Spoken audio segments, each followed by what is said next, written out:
Swami Avibhukteswaranand Saraswati, currently leading the Gaudhwaj Sthapna Bharat Yatra, expressed disappointment over being barred from entering Nagaland by the state government.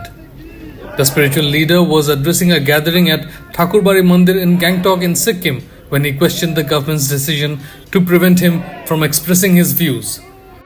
हम यहाँ पर आए भारत यात्रा के निमित्त और आपके जो उत्तर पूर्व के ये जो 8 राज्य हैं जिसमें से आपका सिक्किम भी है, उन सब जगहों पर जा कर के वहाँ के लोगों से अपने हृदय की बात कहना चाहते थे। लेकिन आपको जानकारी होगी कि यहाँ पर तो हमको राज्य अतिथि का दर्जा भी दिया गया और आप लोग सब इकट्ठा भी हुए हैं, यहाँ पर हमारी बात को सुन रहे हैं और थोड़ी देर में ही हम लोग यहाँ पर गौ प्रतिष्ठा ध्वज की स्थापना भी कर रहे हैं। लेकिन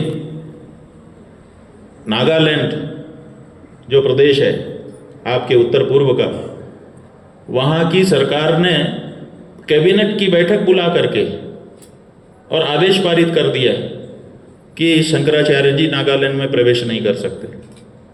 शंकराचार्य जी ने ऐसी कौन सी बात कह दी जिसके कारण उनको आप प्रदेश में घुसने से ही रोक रहे हो?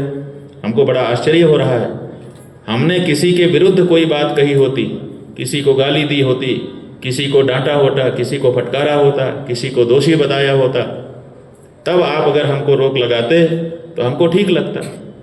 लेकिन हमने तो कुछ कहा ही नहीं। हम तो अपनी बात कहने के लिए हमारे देश के जितने निवासी हैं, क्या हम उनसे उनके पास जा कर के बातचीत नहीं कर सकते?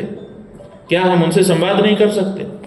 जैसे वो कहते हैं कि हम तो गाय खाएंगे, क्या हम वैसे वहाँ पर जा कर के उनके सामने नहीं कर सकते, भैया हम बचाएंगे?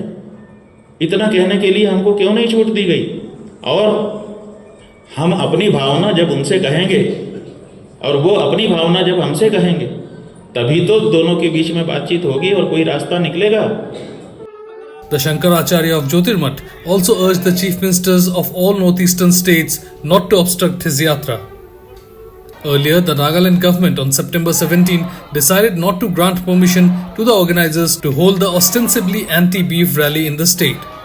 The rally also attracted objection from several northeastern states including Arunachal Pradesh, Meghalaya and Mizoram, with many calling it an encroachment on the people's right to decide what to eat.